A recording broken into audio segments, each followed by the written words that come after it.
Alhamdulillahi Rabbil Alamin haqqa hamdih. Asyhadu an la ilaha illallah wahdahu la syarika lahu syahadata 'abdih. Wa asyhadu anna Muhammadan 'abduhu wa rasuluhul wafiyyu bi 'ahdih. Allahumma shalli wa sallim wa barik ala habibina wa syafi'ina wa qurrati a'yunina Muhammadin wa ala alihi wa azwajihi wa ashabihi. Amma ba'd. Ikhwanitullah, saudaraku, adik-adikku yang dirahmati Allah. Sebelumnya mari kita panjatkan puji dan rasa syukur kita kehadirat Allah Subhanahu wa taala yang hingga detik ini Allah masih limpahkan banyak sekali kenikmatan, sehingga di tengah masa pandemi yang masih berlanjut hingga saat ini, betapa sering kita mendengar, mata kita melihat, menyaksikan berbagai berita di media massa, satu demi satu warga Indonesia dan warga dunia menemui ajalnya dikarenakan COVID. Bahkan bukan hanya warga biasa, termasuk para ulama besar yang sangat berkontribusi dalam Islam juga diambil nyawanya oleh Allah Subhanahu wa taala. Kita doakan mereka semua syahid di jalan Allah. Amin Allahumma amin. Jadi kesempatan yang baik ini kita masih dalam keadaan sehat semua toh? Alhamdulillah. Maka kita realisasikan syukur kita itu ya dengan cara syukur itu apa? Menggunakan nikmat sesuai dengan tujuan Allah memberikannya. Jadi kita gunakan untuk thalabul ilmi, gunakan untuk memperbanyak ibadah sehingga kehidupan kita itu menjadi berkah, dan nanti suatu saat kita dipanggil oleh Allah kita sudah dalam keadaan sehat. Karena sedikit kita harus mengetahui bahwasanya Rasulullah SAW juga sudah pernah menyabdakan la taqumus saa'ah hatta yuqbadal ilmu. Tidak akan terjadi kiamat sebelum ilmu itu diangkat. Allah dalam mengangkat ilmu bagaimana? Apakah tiba-tiba kita yang hafal Quran terus hilang seketika hafalannya, kemudian kita yang pandai jago fisika, kimia, biologi dan apapun itu tiba-tiba hilang ingatan? Enggak. Akan tetapi yaqbidullahu ilma biqabdil ulama. Allah akan mencabut ilmu dengan meninggalnya para pembawa ilmu, yaitu ulama. Maka patut kita bersedih ketika kita mendengar banyak ulama yang meninggal, karena bisa jadi itu termasuk salah satu tanda dekatnya hari kiamat. Wala taqumus saa'ah hatta yataqarraba zaman, dan tidak akan terjadi kiamat hingga waktu itu berdekatan. Bahkan di hadis yang lain disebutkan wa takunu as-sanah kasyahri, 1 tahun itu rasanya seperti 1 bulan. Wasyahru kal jum'ati, 1 bulan rasanya seperti 1 Jumat, 1 pekan. Wasyahru kal yaumi, 1 pekan seperti sehari. Wasyahru kas-sa'ah, sehari seperti 1 jam. Wasa'atu kadhamilin minanna, 1 jamnya seperti seakan-akan kita baru menyalakan api kemudian mati, tiba-tiba sudah 1 jam. Kita sudah merasakan seperti itu apa belum? Sudah. Agak-agaknya baru kemarin ada berita pandemi, kita khawatir, kemudian kita bingung, nanti sholat Idul Fitri bagaimana ya pandemi ini?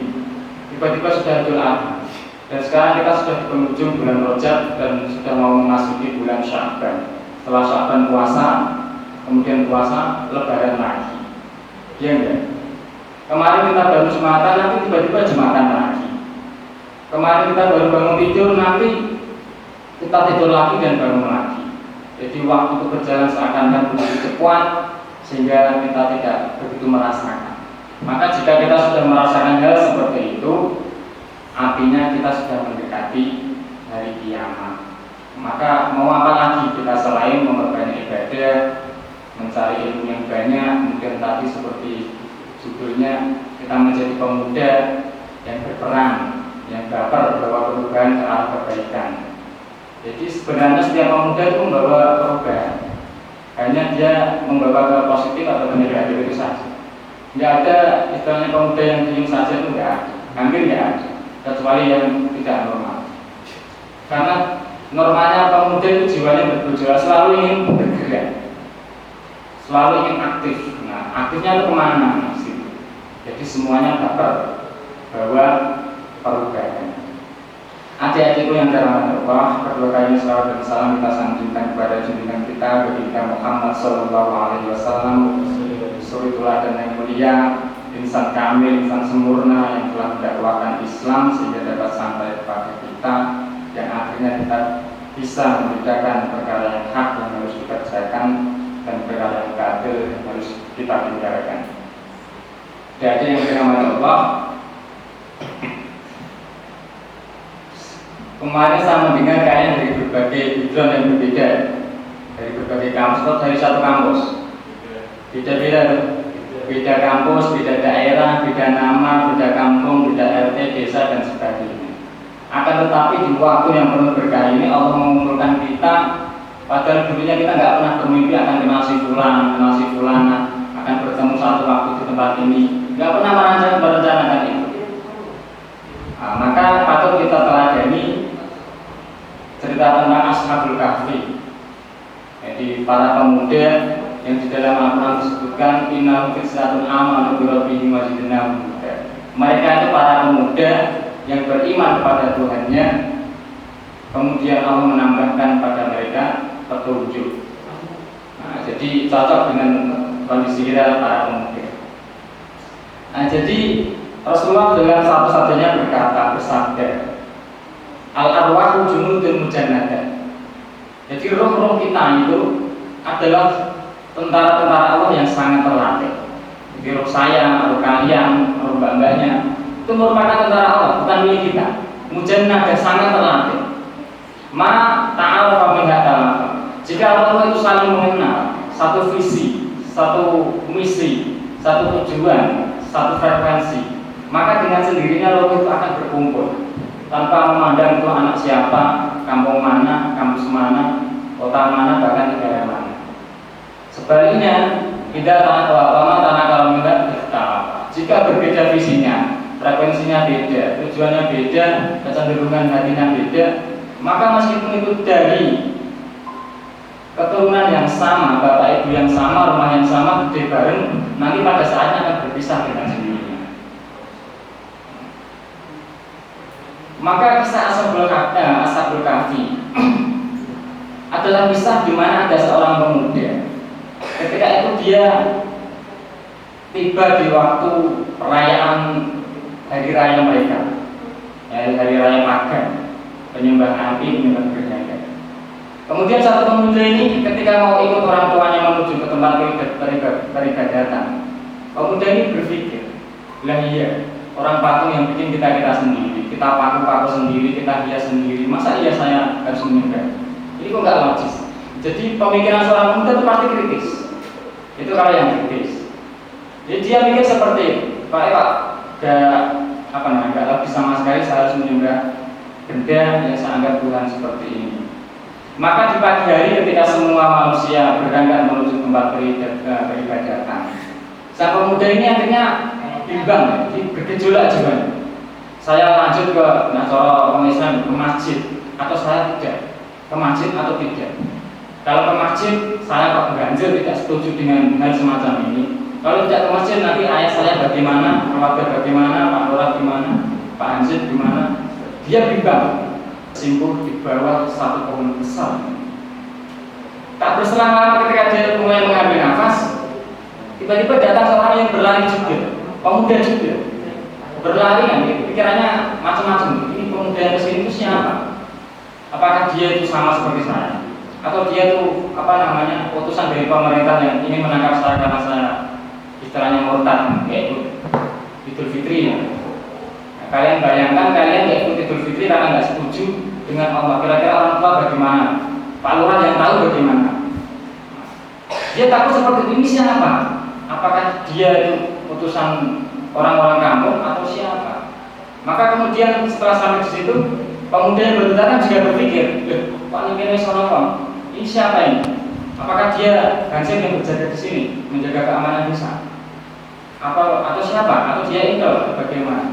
Jadi dua-duanya saling curiga.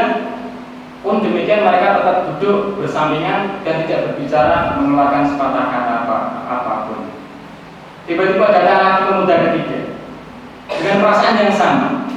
Datang lagi keempat, kelima datang hingga ketujuh. Mereka berdiam diri hingga lama, berjam-jam, hampir 1 jam. Kemudian salah satu dari mereka tidak betah, jadi nengkene wong itu kok meneng-menengan. Akhirnya salah satu dari mereka akan bicara dengan kawan sebelahnya. Ya kan, sampai kisah. Aku isi pulang. Nggak usah ya kan. Aku tak cerita, tapi tolong coba kalian ngomong. Aku tak betah dengan cerita harus. Ya silakan cerita. Sebenarnya saya itu dari tempat tidak datang sana. Tapi saya pikir-pikir enggak logis. Saya yang menghias sendiri, saya yang bikin patung sendiri, kok saya saya sembah. Jadi saya antara bimbang dan ragu, antara iya atau tidak. Akhirnya hati saya menuntun saya untuk berlari dan sampai ke sini. Tidak dinyatakan ternyata yang diceritani jawab, aku yang ngomong kan. Ketika dua orang yang berbicara, yang lain juga mendengar. Saya juga seperti itu. Aku juga seperti itu. Dan 7 orang ternyata kasusnya sama. Padahal mereka bertujuh itu namanya berbeda, orang tuanya berbeda, kampungnya berbeda, tinggi besarnya juga berbeda. Tapi karena mereka frekuensinya sama, disatukan oleh Allah Subhanahu Wa Taala, kemudian mereka berkumpul di satu tempat dalam rangka ingin menyembah Allah dengan leluasa. Sehingga akhirnya mereka bukan, iya kan? Atau kita minggat dari kampungnya atau gimana? Daripada kita di sini, kita nggak nyaman dengan pemikiran kita. Akhirnya mereka memutuskan untuk oke, kita minggat saja, tapi jangan sekarang. Kalau sekarang kita minggat, nanti kita dikejar, kita cuma bertujuh mereka orang-orang dewasa, kita akan ditangkap, nanti kita habis nanti. Ibaratnya mau murtad hukumannya bagaimana? Seperti itu. Maka kemudian salah satu dari mereka mengusulkan gini aja, kita ngumpet cari tempat yang aman. Nanti kita tunggu beberapa jam. Kalau nggak ada yang nyari kita, berarti nggak ada yang menyadari. Kalau kita nggak ada, kita baru pergi. Tapi kalau nanti ada orang mencari, kita masih dikasih, kita bilang aja kita lagi main-main. Orang kita nggak jauh. Oke. Akhirnya mereka mencari tempat sampai mereka itu di salah satu gua yang besar, yang kita sebut kahfi. Jadi di Arab tuh gua tuh ada 2 macam, ada kahfi, ada gua. Kalau kahfi itu gua yang besar, memuat bisa 7, 10 sampai 20 orang, itu namanya kahfi. Tapi kalau gua seperti Izhuma fil ghar iqala li sahibi la tahzan innallaha ma'ana, ucapan dari Muhammad kepada sahabatnya Abu Bakar As-Siddiq ketika mereka sedang di gua, bukan artinya gua tapi guanya kecil, hanya muat 2 orang atau bahkan 1 orang. Maka ketika Rasulullah hijrah dengan Abu Bakar itu ibaratnya persentase mereka yang ketangkap itu sudah 100%, kurang 0,1. Jadi sudah secara logika pasti ketangkap karena gua yang sedemikian ciutnya, sedemikian sempitnya, dan ketika itu masyarakat Quraisy itu ahli mencari jejak. Kita kan tahu ketika Rasulullah tidak lahir ada peristiwa Amul Fil, tahun gajah, di mana penyebabnya ketika itu gerejanya orang Yaman yang dikuasai ketika itu orang Habasah Ethiopia diberaki oleh orang Saudi, dengan orang Saudi dulu belum ada Saudi, orang Quraisy. Jadi karena pemimpin Yaman itu cemburu dengan Ka'bah elek ngono, waktu ireng kotak di Parang, maka dia gereja semuanya gede, nggak ada yang kesini. Cuma tiap hari diajak terus, maka ketika ada orang Quraisy itu berdagang ke sana terus marah, namanya Ka'bah itu lebih mereka cintai dari ibu dan bapak mereka, hidayahnya seperti itu. Akhirnya saking nggak bertanya, malu-malu tengah gereja itu diberaki. Kemudian dia lari. Nah, hanya meninggalkan satu kotaran seperti itu. Pasukan gajah, pasukannya Abu Bakar itu bisa meneliti ini punya siapa. Nah, betapa canggihnya orang zaman dulu. Tahu ini beraknya orang Quraisy, kita hancurkan kan? Asalnya seperti itu. Sama ketika Rasulullah hijrahnya ke Madinah, beliau tidak langsung ke Madinah, tapi kalau Madinah itu arah utara, beliau berdua ke arah selatan dulu. Dan setiap berdua itu melangkah, beliau berdua selalu mengutus orang untuk membawa kambing atau unta atau apa untuk menginjak-injak jejak mereka berdua, biar tidak ketahuan.